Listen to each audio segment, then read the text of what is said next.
tried to tell you. I tried to tell you, didn't I? Now, I reckon you guys, you Cowboy fans out there, a little bit hurt right now. I understand.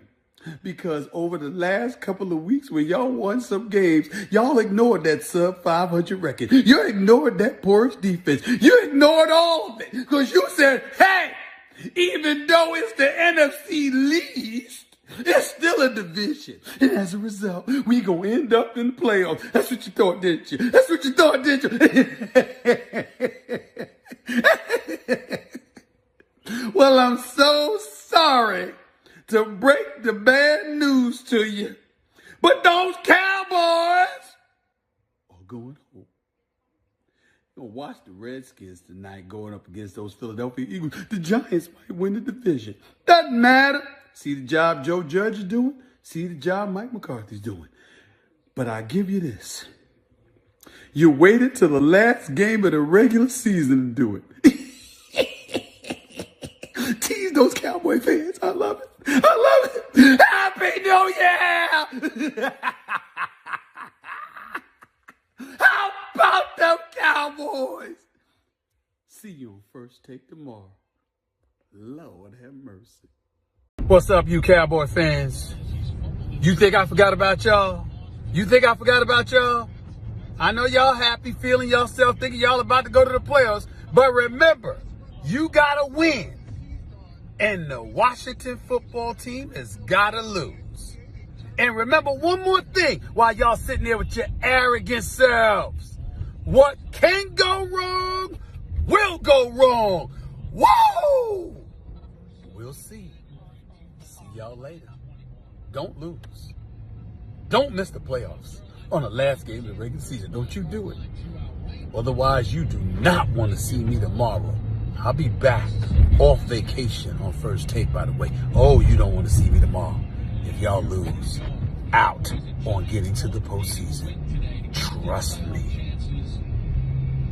19 was the final score. This is the first word presented by Dr. Pepper, and what will be the final first word presented by Dr. Pepper here in 2020 as the Dallas Cowboys fall to the New York Giants. They fall to 6-10 on the season and are officially eliminated from playoff contentions, where you've got a lot to react to. Let's just say the least in that fourth quarter and even a second half comeback after a very slow start from the Dallas Cowboys. But to break it down, I'm joined by a trio of former Dallas Cowboys: Barry Church, Isaiah Stanback, and Nate Newton. Isaiah, and I want to start with you on that far side over there because there's a lot to talk about whenever it comes to some of the decision-making down the stretch. Lots of close calls. Could have been bang-bang on a couple of them. But I want to start on the 4th down and 1 from the 39-yard line that was not challenged flip that before then. I want to go to the no challenge on the Pettis catch, no catch, and what you thought about that decision that led to the final field goal that ultimately ended up being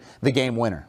Yeah, I mean, obviously we understand that, in the game and in post game are two different scenarios, right? We understand that the pressures are totally different. We're looking at it from a different set of eyes. However, when you're in that situation and you're as a coach, you have to give your team every opportunity to win the game. And I think if there was any play that McCarthy wished he had back, it definitely was that play, simply because, hey, if I throw it out there, I throw my flag, my red flag, whatever they want to call it, the red bag out there, the challenge flag, I at least give my guys a chance at getting the ball back and have an opportunity to have a stop there. Had we had that stop, we wouldn't be trying to throw the ball down in the red zone. We would have kicked the field goal, and we were looking at overtime instead of sitting here on the first word.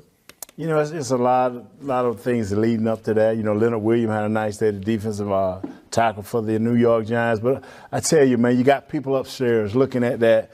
It could have been, trying to tell them, hey, coach, make the call or don't make the call. So it's a lot goes into that. So I don't know what he was thinking, but it was a major move.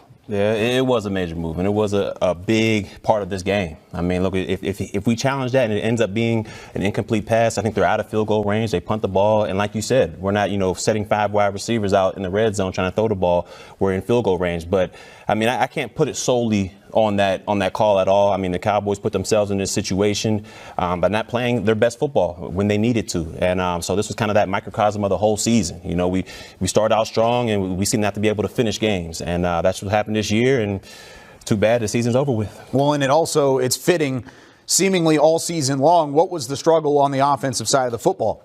in the red zone. It was always the red zone where the Cowboys ultimately struggled, and, well, it came down to a red zone stand for New York and a pick of Andy Dalton. Xavier McKinney coming up with the interception, the rookie out of Alabama, really kind of sealed the deal. Then the Cowboys had an opportunity late when Wayne Gallman Jr. fumbled the football, but there were multiple opportunities to close out a Giants team that just has not been very good. You give up 20 points in the first quarter to a team that has struggled to hit 20 points all season long. What did you think about the defense today, Isaiah, and how the Cowboys really kind of struggled from the get-go? Yeah, the defensive side of the ball, I thought we played very soft in terms of our coverage.